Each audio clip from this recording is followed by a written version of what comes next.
During the fourth trimester, or the immediate postnatal period, your body undergoes huge physiological adaptations, and life as you knew it changes as your motherhood journey gets underway. On this week's episode, I am joined by Dr. Punam Krishan, a Glasgow-based NHS GP with a specialist interest in women's and children's health, mental health and lifestyle medicine. Dr. Punam is an honorary senior clinical lecturer at the University of Glasgow, a TV presenter and a writer. Being a mum of two and a GP, she understands the complexities of motherhood from a dual perspective. With her firstborn, she suffered a birth trauma and consequently postnatal depression, and this has influenced her passion for empowering mums and maternal mental health. More recently, Punam has experienced, like many, pregnancy during a global pandemic and has a 4-month-old little girl. She is therefore the perfect guest for this episode of my podcast, and I'm thrilled that she's joining me to discuss navigating life as a new parent and sharing her honest and unedited moments to let all mums know that they are not alone. So welcome, and thank you so much for coming on to join us. Thank you so much for having me. It's brilliant. So I know you've been on one hell of a journey, really, haven't you, recently, with COVID and pregnancy and then being a new mum in the global pandemic. Yeah, I think just one of many mums that's kind of gone through this journey, and I think it is one that I think that we will be unpacking for a very long time to come. Yeah, absolutely, definitely. And I think in this, we kind of discuss pregnancy in the kind of 3 trimesters, don't we? And then there's this massive period afterwards in that immediate postpartum period that we allude to as the 4th trimester. So you have to sort of get over the idea of 4th and tri being next to each other, don't you? It doesn't quite fit right. but it's really great to recognise that immediate postpartum period as part of that kind of pregnancy journey for a woman, isn't it? And how's that been for you? Absolutely. I mean, I always say this to sort of friends and things that, why were we not taught about this at medical school? You very much learn about from conception onwards, and it all finishes once the baby's born, and that's the bit over and done with. However, sort of as a GP already before having kids, I was recognizing every time I did a postnatal check that, a lot of mums were really struggling at that 6 to 8 week mark. And before having a child, I'd be like, well, obviously, what did you expect? Babies don't sleep. Sleep deprivation is part of the journey. Like, get over it. And then I had my own, and I was like, oh, crikey, this is like hard. I'm struggling more than I've ever struggled before, and I think that was the first time I really recognized what those first 12 weeks after a baby's born is like. It's like suddenly your life is completely turned upside down, and all the books that you may have read beforehand, all those apps that you've been following, the different stages of your vegetable that's growing, and then suddenly there you are facing this like human being that you're completely responsible for, that doesn't stop crying. You can never figure out what the problem is, and you're very, very vulnerable. And that's what got me really interested in the concept of what this 4th trimester was. And the more then after my own journey that I looked at my mum's postnatally, I recognized that there was such a similar pattern between the presentations of every mum that comes in during that point. And the thing that they need more than anything is like not even all those questionnaires that we ask them. They just need to be seen, they need to be heard, they need to be just asked, how are you? And cry if you need to. It's completely normal. I think just understanding, like, the best prescription you could ever give out to a new mum is just to say everything that you are feeling is completely normal. And I think just normalizing that traumatic time, whereas actually when I would go to these postnatal classes, I just didn't feel like I ever fitted in. Like, this was 7 years ago. All the mums just seemed to have a really good handle on things, and I'd had a really traumatic birth, and I just felt like I was having to put on a front, but inside I was just screaming for somebody to say to me, I'm struggling too. So that really has been kind of my entry into this very fascinating, very important, probably the most important trimester of pregnancy. Yeah, definitely. And they say, don't they, that the best gift that a new mum can give to other mums is just to be honest and recognize Yeah, that everyone's got their challenges, and that it's yeah. not all kind of rosy and lovely like some people may portray potentially. I know your Instagram has shared an amazing, really real and honest journey through kind of your fourth trimester and COVID, and kind of dealing with those two things kind Mm, of consecutively. But I think we have to be a little bit wary sometimes with that little square on social media of perfectionism, of actually mm. there's so much else going on around it, isn't it? Absolutely. I mean, I believe that authenticity is the best gift that we can ever give to one another. And I definitely am recognizing and becoming more and more confident with sharing my vulnerability. I think that as doctors, particularly, we are always put on this pedestal. We're almost kind of seen to be these people that don't necessarily lead the same normal lives that other people lead, but actually, we have the same worries, we have the same woes behind those closed doors of the consultation room. We're just ordinary people. And when I ask my patients how they are, like, I genuinely want to know how they are, because I've been a patient, I've been on the other side of that consultation table, and I've really felt how harrowing pain can feel when you don't know what's going on. And like with me, I'd had my birth trauma previously. Was, I mean, I ended up almost sort of dying after I had multi-organ failure, widespread sepsis. I was intubated for a week, and probably one of the most horrific of births that I could have ever imagined. But even the aftermath of that was really complex, and I had all sorts of issues, and my baby had severe reflux. And that journey was far from this textbook Instagrammable grid picture that we see. But had you asked me back then, because I was new and I was worried about judgment from other peers, or wanting to look weak in front of other people, I probably would have shared really happy rosy moments which just didn't actually exist. Even in my mind's eye now, when I look back, I don't really recognize many moments of that first year of his life, because it was consumed with such senses of like failureism, really. And I think that the more honest we can be with one another as mums, because we need to recognize that mums need nurtured too. Like, instinctively, we're very good at looking after our babies, but the one thing that we forget in the midst of all of this is that we need to be loved, we need to be shown some kindness, we need to be nurtured, fed, watered, we need to be sleeping, all those things that we suddenly do not do for ourselves. And as a result, it just becomes a bit of a spiral down a slippery slope for a few weeks until you do reach out for help. So why not catch it early by informing and empowering one another, to say that we've got each other's backs, and we're going to show the real version of what actually happens. And for a very small number, I would say that yes, it's absolutely beautiful, plain sailing, and very textbook. But there's a lot of books out there that tell us it's perfect how to get your baby sleeping perfectly all night from the get-go. It just, in reality, from my own experiences, from seeing my friends, but most importantly, I do all the postnatal checks and consultations with my mums as a GP, and with over 14 years of experience as that, mums that in the waiting room look like they're very put together, a lot of the time behind closed doors, that is not the scenario, and we're all very much the same.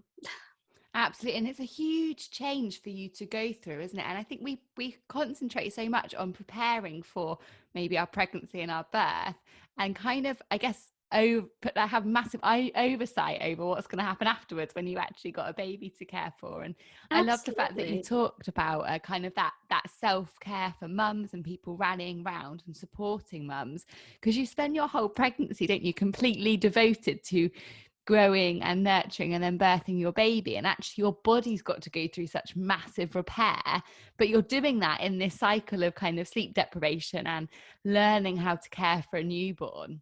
Yeah, like, I always look at it as, we do this whole, right, okay, here's my list for all the things that you want to pack in your hospital bag. And I've got everything sorted for baby, but it's almost like, well, where is my self-care bag? Where Yeah. is that? You know, what am I going to pack in that? So after the baby's born, what is my rescue remedies there? Is my tribe in check? Have I got those people that I will need for support there? Have I got a schedule of some description where there's something mapped out for me? Have I got an app there that's going to help me with some relaxation techniques? You know, all these little things are so important, and we don't seem to list these as vitals afterwards. And I think that we need to kind of focus more on that in our journey as well when we're preparing for the birth. Is just afterwards, the baby might have the most beautiful looking wardrobe. You know, let's face it, a weekend that wardrobe is upside down. You know, you don't really iron those clothes after the first time they've worn them. But, you know, but where is your own package of care? Yeah, that's a really great point, actually. I think as women, just generally, we are rubbish at asking for help for one and accepting help. And we've really got to change that, because if there's a time to accept and ask for help, then this is it, isn't it? That fourth trimester, it's essential. Yeah, absolutely. And it's the one thing that I really regret from when I had my experience with postnatal depression, because actually I didn't recognize I had it for a very long time. And I think part of it was I come from an Asian culture, and typically in my community, you know, mental health already has been very taboo. In medicine, we're very, very bad at opening up and talking about our own sort of healthcare needs, and particularly mental health. We don't talk about it. And I just didn't want to look like a failure. I'd already felt my birth had been, you know, a failure in itself, and it's not how I think of it now, but at the time that's what it felt like. That I didn't really have, like, I felt like I knew too much. How could I possibly be depressed? Like, it wouldn't happen to me. But then when I ultimately was at my ultimate lowest point, and I did speak up, I spoke to my mum, and I recognized that everyone around me had been seeing it and tried to talk to me about it, but because I was in denial, and until you can't help yourself, other people cannot help you. And it was only when I reached out for help that everything started to change. And I just look back and think, why did I not reach out for help earlier and sooner? And I guess that that's probably where part of my kind of mission became, just to kind of really empower everybody, but more so mums, when we're going through that real transformation from one to two people, that we recognize that speaking about vulnerability, speaking about feeling low at times, it's a strength of character, and the more support we can get, the better it is, because it prevents loss of time, which is a very important moment and stage of your life. Absolutely. Those first few days and weeks and months are so precious, because your baby's growing so rapidly. And it's really important that we make sure that we can get mums in a place with their mental health and with the appropriate support, that they can have really positive memories of those Yeah, times. yeah. And I And think the longer you leave it, the longer you miss that. And that's what I, this time round, my wee baby's 4 months, and I keep I keep saying to my husband, I'm like, oh my God, did Arish do this? And did Arish do that? And he's like, yes. And I was like, I've got no memory. But it was such a dark time that, and it's no fault of ours, it's just, it was a situation back then. And I guess that experience has made me much more wary and conscious of my mental health this time round, because I know what all the things to look out for are, and I'm very open because I've spoken about it enough to my loved ones to say, this is the things I need you to look out for, and I'm not going to jump down your throat if you tell me that you're worried about me, but I need to come out of this situation, like, well, mentally. And it's one thing that I can do for my children, particularly all of us that have come through a lockdown situation where actually the support that we would have previously had was massively missing in terms of the physical sense. It really was a matter of working consciously every day, checking into my energy levels, checking into my mental health, and journaling it. And the moment I felt that something was dipping, letting myself cry, picking up that phone and crying down the phone to my mum if I needed to, but just accepting that this is part of my journey, but I know that, like, there is an end to that. definitely. And I think COVID has, I suppose, for lots of mums, they plan this tribe of support to be in place for afterwards, to help them with their mental health and with their postpartum recovery. And COVID kind of just came along and shattered it, didn't it, to some Yeah, extent, yeah. because you I was didn't have that actually tribe. definitely, I was so this was not planned pregnancy. Everything I tell my patients about, and yeah, so here we go. We had an unplanned pregnancy. Doctors make mistakes too. No, wait, it's not a mistake though, but you know what I mean. Like the best gift that I could probably have. Yeah. But yeah, but as soon as I discovered I was pregnant, and we had been told that we couldn't have any more children due to my previous experience, it was a total Wow. rainbow miracle Yeah. pregnancy. But I remember my first antenatal appointment, and my midwife mentioned birth. And I didn't realize the degree of what birth trauma can do is that it can really cause post-traumatic stress disorder. And I had my first ever panic attack. I was like, birth, like, how am I going to go through that? Because it triggered all sorts of flashbacks and just darkness from before. So she then immediately referred me for an urgent appointment with a psychologist who was a specialist in birth trauma. And we started the process of sort of CBT and really unpacking what happened in the past and what the triggers were, so that I could gain some control. And, you know, I was a high risk pregnancy anyway. So, you know, we were working over that for a few months, and then suddenly February, March, you know, pandemic hits the UK. And I just remember it clearly, just sitting in the surgery that day thinking, is this actually happening? Because everything for me that mattered was about control, and suddenly everything felt like it was out with my control. But it was a real interesting journey, because the way that I would describe this, the height of my anxiety around the time of the birth, was that I would have gone through my birth trauma 10 times over than gone through how painful that journey in my mind was. Because the fear of an unknown virus that's killing thousands around you, and we're being inundated with that news and info every day whilst you're in your third trimester of pregnancy, and you're already feeling very vulnerable and anxious, you know, it magnifies a noise inside your head that nobody else can really like calm down, if that makes sense. So it was kind of really those last few weeks of pregnancy, every day something would change, the guidelines would change. My husband is a doctor, is a front-facing doctor also, and we had to socially distance as a couple because he was continuing to work. I had a 7-year-old that then was out of school, and, you know, homeschooling was real, and we had all these transitions going on, and I just felt so helpless at times. But then I think knowing that I wasn't alone, and this is probably where the power of social media came in, was that that's where I really started talking about my feelings more openly. And in doing so, I managed to connect with so many incredible women that were going through their journeys at the same time as me. We were all helping and supporting one another. And I think probably the first time in my life I understood the power of the word tribe, because we helped one another. Like they felt that I was supporting them with giving them evidence-based, up-to-date information, but I was like, you're comforting me because you're telling me that you're feeling the same things as a woman that's going through this together. So yeah, but it has probably been one of the hardest stages of my life, and I don't think anything will ever compare to this period again. And like you say, you kind of had all of the challenges thrown in, didn't you? In your third trimester, your husband is a frontline doctor, so you were obviously social distance from him. Your son was then at home, so you were obviously his carer and educating him from home.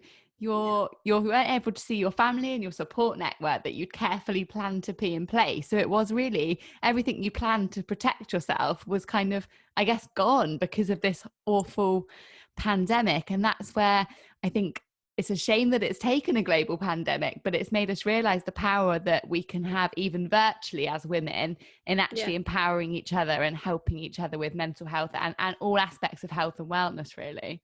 Yeah, absolutely. But I think the other thing that it's also done is it really, I think in many levels has helped us understand the power within us, that we are actually a lot more resilient than we ever gave ourselves credit for.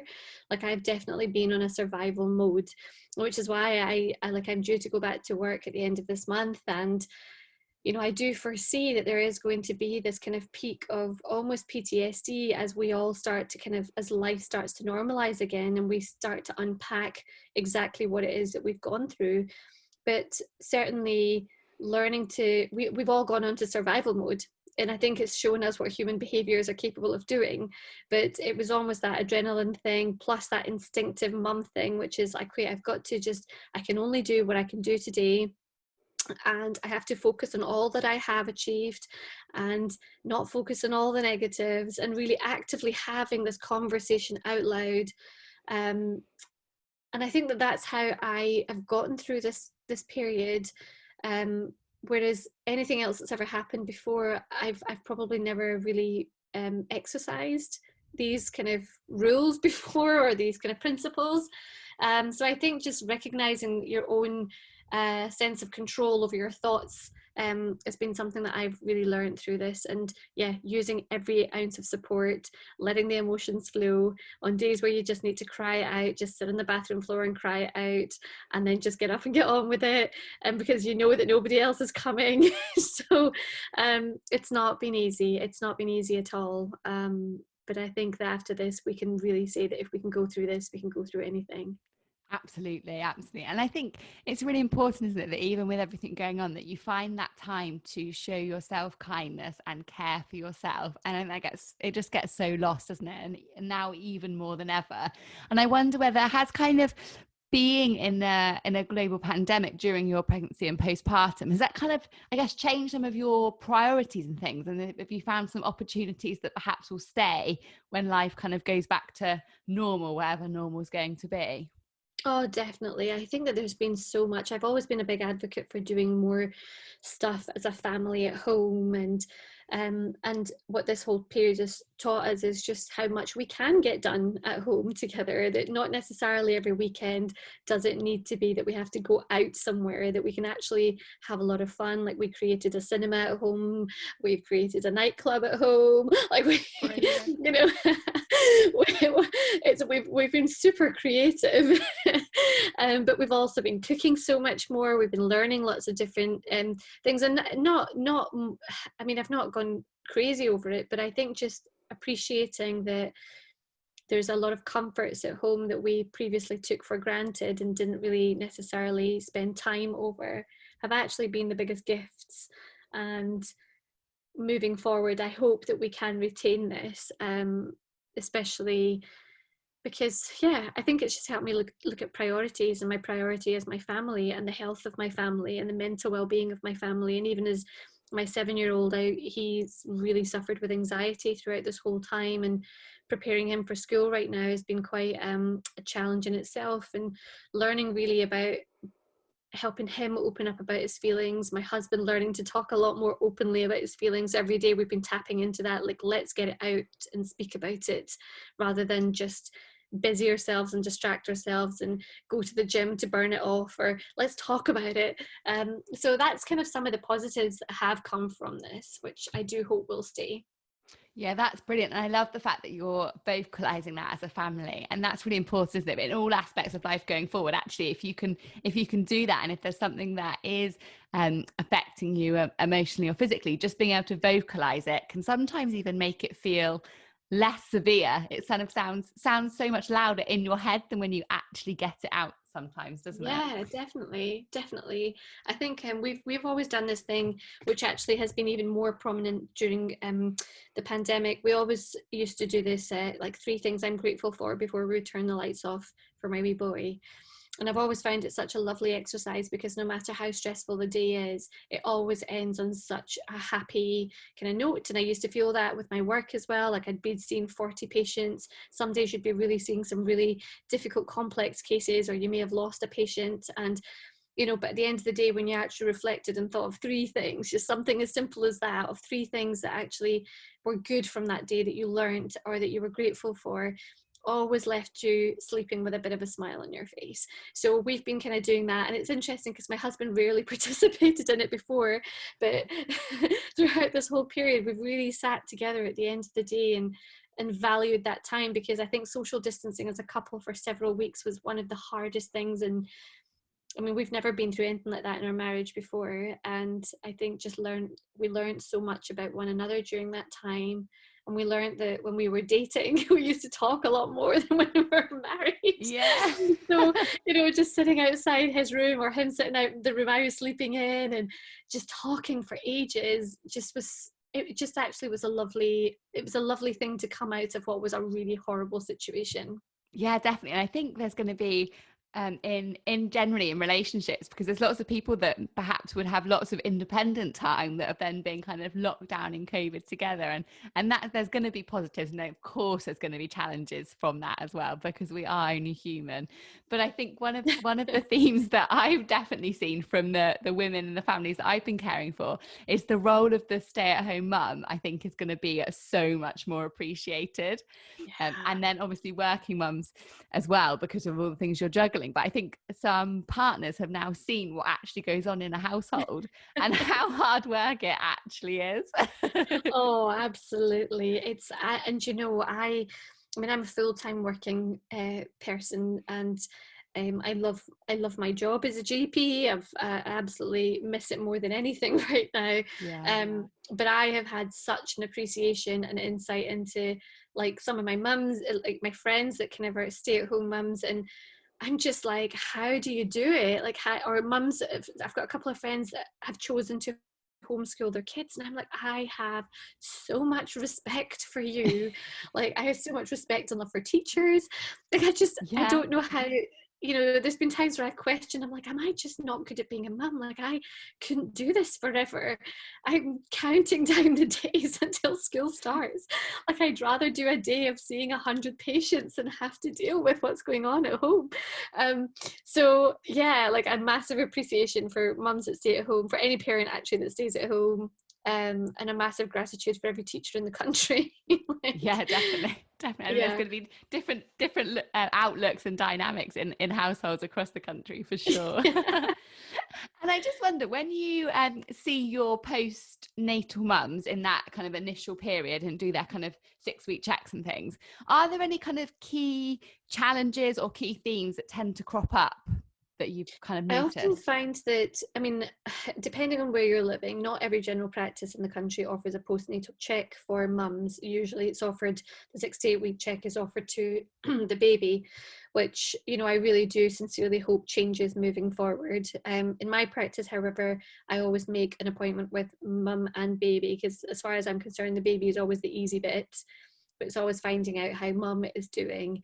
And I think that one of the challenges is that mums don't probably get enough airtime to be able to speak about things like the birth, which, birth in itself, as beautiful as the whole process is, on every level, it is a traumatic thing. Like, it's a huge transformation, and women go through major surgery, they have tears, they have wounds that perhaps have not healed, they may end up with all sorts of complications that could develop on the back of that, and often mums are left without anyone to really speak to about that, and they don't feel empowered enough for whatever reason to usually open up to their health visitor or their GP. So the biggest challenge I always have is just being able to have that open conversation and say, how are you feeling? And please tell me how you're doing. Mums often worry most of all about their mental health and don't like to speak about it because they have a fear of judgment by the doctor. And obviously we have this Edinburgh postnatal depression score questionnaire, which actually, when my health visitor was doing it with me this time, I was like, this is not applicable at all to current times.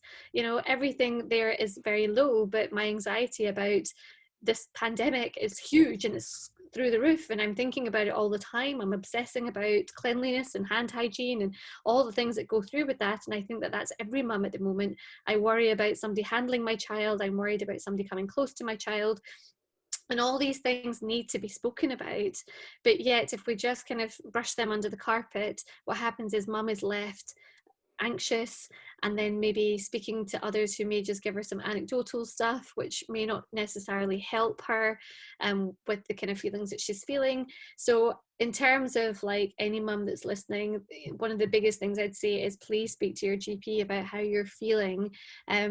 Not necessarily will you be given a pill, because a lot of the time it's not a pill that's going to fix this, but just being able to open up and actually have some closure on that birth, on how your feeding journey is going, because again, that is not always straightforward for the vast majority of mums and babies. And I think that that's the thing, is just being honest and open and speaking about what needs to be spoken about, and appreciating actually that everything that you're probably feeling in those first 12 weeks is very normal. It is so normal. But like you say, if we're not talking about it, then women don't know that it's normal, do they? So they assume that they are kind of alone in it. And I love the fact that you take that time to really go through that kind of birth journey with mums, because like you say, it does so often get forgotten. We focus on the baby's gained weight, the baby's, it hasn't got jaundice, it's your breastfeeding's well, blah, blah, blah. But we don't actually say, so what happened and how do you feel about it? And that's where we're going to pick up birth trauma and be able to really get that help in early. Yeah, I mean, but in terms of birth trauma prior to lockdown, we know that over 30,000 women in the UK alone that we know about suffer from birth trauma. Yet, when I look at exactly what I've gone through now, touch wood, my pregnancy was not very good at all this time around, but my birth was a beautiful birth in the end. It was a C-section, planned C-section. Because of my previous history, but I felt so taken care of. I felt so nurtured by the maternity service that I was under. But regardless, this whole process of going through it in a pandemic and lockdown has been traumatic, and I would absolutely say that this counts as birth trauma. So when I think about every mum that's reached out to me over the last few months on my page, and people that I have spoken to, we have all been massively traumatized by what's going on. So there has to be some sort of space where we can open this conversation and say, look, let's deal with this now, rather than you dealing with this in 5, 6, 7 years down the line. Because fingers crossed, the next time if you decide to have a baby, we're not going to be going through another pandemic. Let's not ever hope that again. Yeah, let's hope that it's far away from us by then. It will evoke, much like I think when I got pregnant again, it evoked and triggered something from the past. So it's best to kind of deal with it now. And I think that these conversations do fall down to the community team, the midwife, the health visitor, and the GP, all in tandem, really helping support that mum through that journey beyond the birth. Most definitely. I couldn't agree more. And I've actually got episode 7, which is all about birth trauma, with Dr. Rebecca Moore, who is incredible. She's amazing. She's just amazing. So if anyone is feeling like they maybe want a little bit more information on that, I would definitely recommend checking it out. Because it's something that we just don't talk about, and it's a different thing to postnatal depression and post-traumatic stress disorder. So you might not have either of those, but you could still have a birth trauma. So it's really important we start talking about it. Yeah, for sure. It's so personal, and I think that's it. When people say to me, well, my birth wasn't as bad as yours, and I'm like, no, like, you cannot compare your birth ever. Like, what feels real to you is what is reality to you, and that's fact. And that if that is trauma, then if it feels traumatic to you, then that is real trauma. Like, there's no debating that, and it's not a comparison thing. Even with feeding can be very traumatic, and often we end up comparing it to somebody else and thinking, oh well, it's not as bad as theirs, or gosh, they have it easy. Like, we just need to stop that conversation and appreciate that trauma is trauma. It's very unique, and each person deserves to be open and honest about it and get the support that's needed for it. Yeah, absolutely. And I love that you mentioned the comparison element there, because that just seems to happen so often, that women feel like they have to compare their birth. And I think that can just trigger so many negative emotions and connotations of having failed at birth because they didn't give birth in a pool and their friend did, or they had to have a cesarean section and their friend didn't. And it's just so wrong. And I think even as healthcare professionals, I think there's an element of that comparison, and we really need to break away from it. Yeah, I think it's so bad. And also when, especially Instagram, I think is probably the worst for it.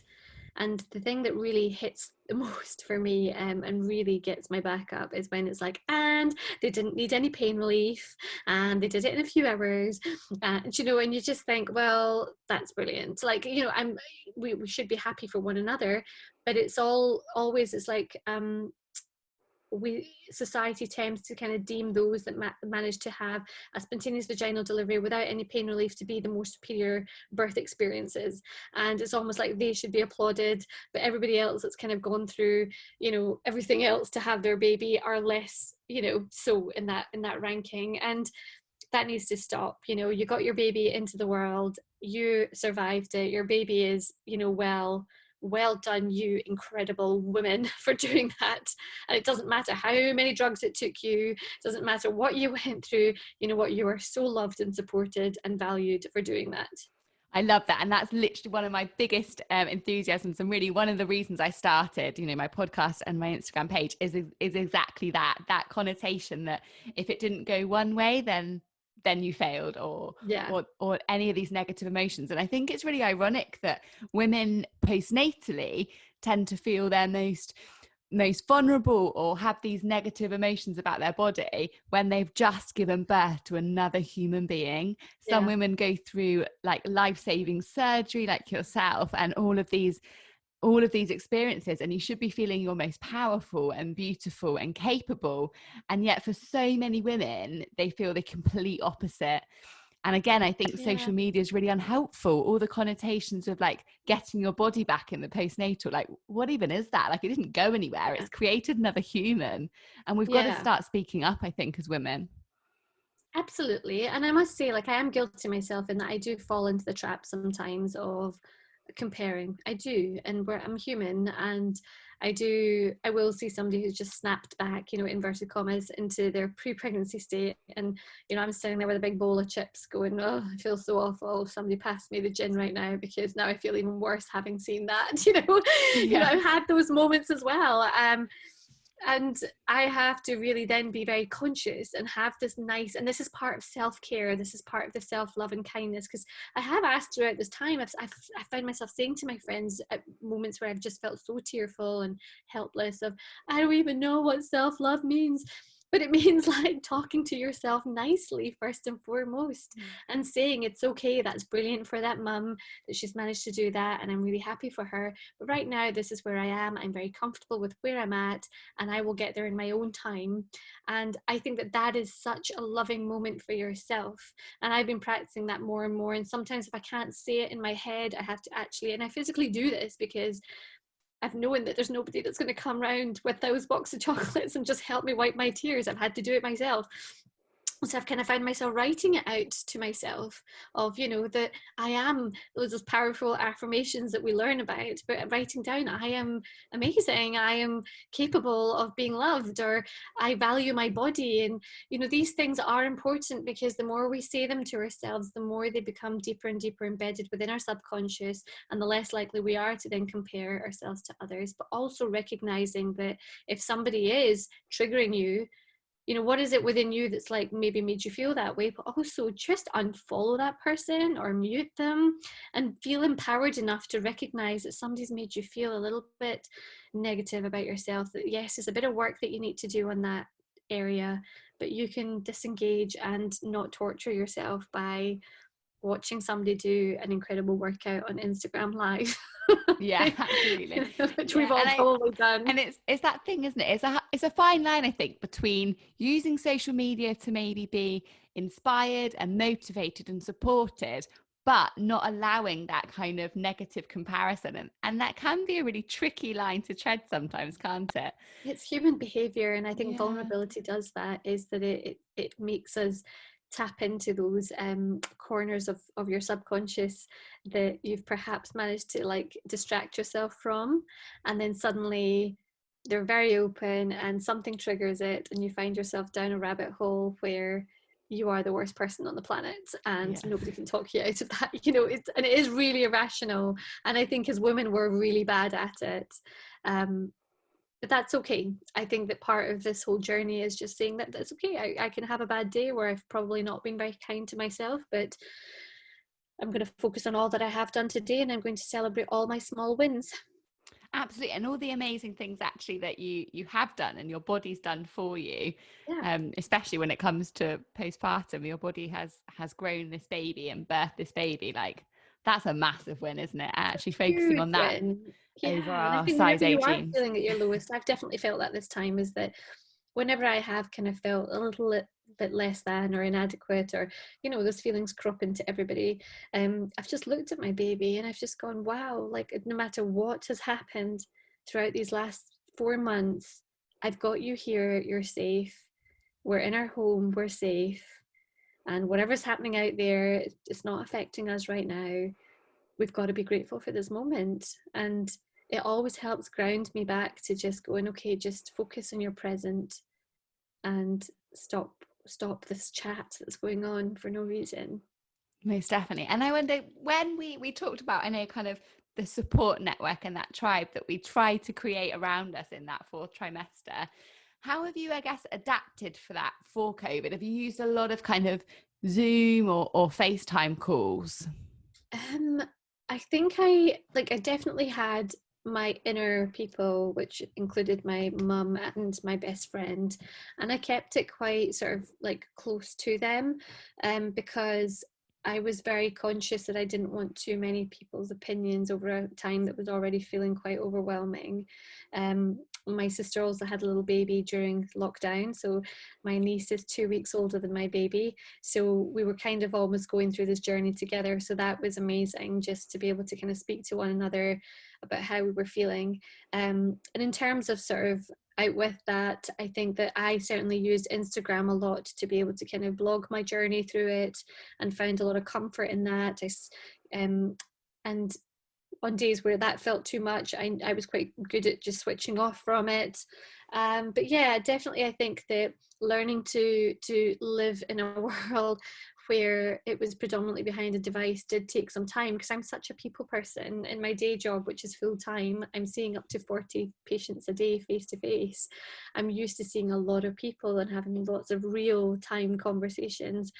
So suddenly not having that human connection at all, the Amazon delivery man being the only person that you would see from the driveway, and you'd be like, I might just order something so I can see him again tomorrow. you know it's been really difficult, like navigating this new way of life, but it's brought with it a whole new way of looking at what the future could look like, and making things a lot more accessible. I've done some courses related to sort of my job, which previously I would have had to go down to London to do, where I've been able to. So I think just being able to have a lot more accessibility has been helpful. But I do definitely look forward to a time where I can connect back with my own people in real life again. But I'd say that during this time, FaceTime has been amazing for grandparents to be able to see the baby and chat to the grandkids. And I think under normal times I probably wouldn't have chatted to them as much as I have done during this time. So I think that mums, like, we're so lucky to have the digital tech era that we're going through. We are, aren't we? It's tricky. I was very much in the kind of anti-technology cohort pre-COVID. I, like you, I'm a people person. I'm a hugger. I love giving people a hug. Yes. So to then move into this era where it's like, oh no, we're not 2 meters apart, and I'm a smiler, so not being able to smile, especially in my job, I find that really, really tricky. I'm obviously smiling, but I'm like, I promise I am behind this mask. And it's Yeah. adapting to those things. I think when you're used to kind of face-to-face contact is kind of a challenge, but I think we're getting there. I think we're getting there. Yeah, no, it is. It's definitely, I'd say that even going on walks, for example, and I live in Scotland, in Scotland we speak to everything. We speak to like plants, we talk. We want to say hi, how you doing to everybody. So suddenly you're like going on this once a day walk, and I'm trying to get, the kids out for like the only bit of fresh air and sanity. And then suddenly I'd see somebody and I'm like, oh God, I really want to say hello to them. But oh God, now we need to like keep the distance, and like you're almost like throwing yourself, the buggy and the child, into a bush to kind of try and keep away from people. Yeah. It's so counterintuitive.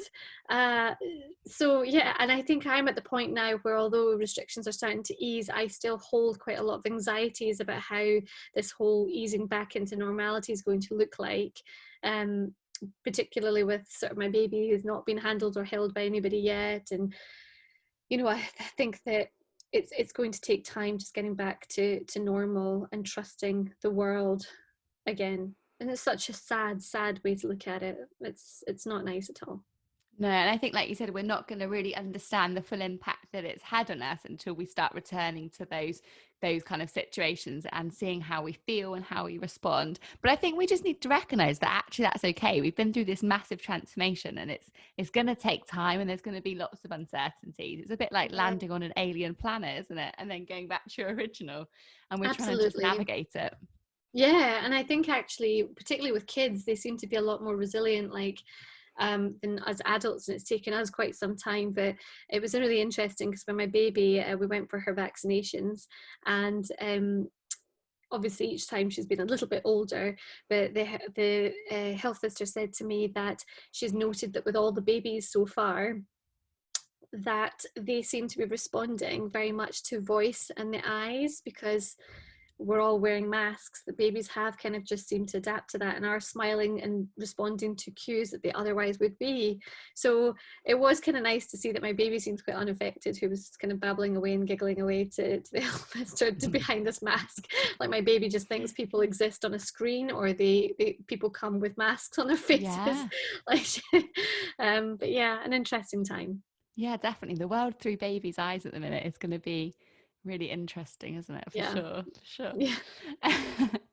And so I just wonder, when you obviously you're interacting with postnatal mums all the time, and have you kind of got any tips that you tend to give them for kind of coping? I always like to give 3 kind of top tips on the end of a podcast, so for kind of managing in the 4th trimester. Yeah. So I'd say now when I go back, this is definitely something that I will be telling my mums postnatally. But I think that the important thing, number one, is to take it one day at a time. And I don't think this has ever been more important than ever. Is just don't think about what tomorrow's going to bring, what next week's going to bring. Try your best not to focus on all the stuff that you didn't get done the day before or the week before. It's just look at it one day at a time and start the day afresh every day. I think that that's certainly, in focusing on all the things that you have achieved and are doing rather than focusing on anything that you're not. I think that that's very important. Number 2, this is something that I have done throughout this whole period, which has been massively helpful. Get yourself a little journal in that self-care pack that you're going to create for yourself, and it's going to be your small win journal. And every morning I would write on that a tiny small win that was very achievable for me, for my baby, and for my son, and for the house. And for me, most days that was things like as simple as putting on a red lipstick or putting on a pair of earrings or a happy top, or something that was just small, achievable, but something that reminded me about my own identity and kept that little sense of me going. So I think just have a small win journal. And number 3 is really focus on who is in your inner tribe, and have a quick kind of group or person that you can tap into and contact at any time, that's going to be unconditionally there, who you can just phone and be raw and authentic to, that you trust. But yeah, that tribe is the most important thing that's going to help you through those first 12 weeks. I love that. And I love the self-care pack that you talk about. I kind of allude to it when I do my antenatal classes, but we're definitely now going to start doing a proper the thing, right? So we'll have our birth plan, but then we'll have our postpartum self-care pack plan for sure, for sure. Because it's so important. We need to recognize it more. Yeah. Brilliant. Thank you so much for joining me and discussing your 2 kind of 4th trimester journeys, really, because they've been very different and in such different ways in terms of the trauma that you've experienced. So thank you so much for sharing it with such honesty. And I will make sure that your Instagram is linked into the description of the bio for this podcast, so that our listeners can go and check that out, because you just document in such a beautifully authentic way. And I think that's really powerful and really supportive to all the mums out there. Oh, thank you so much. That means a lot. Oh, thank you. And I hope to catch you very, very soon. Definitely.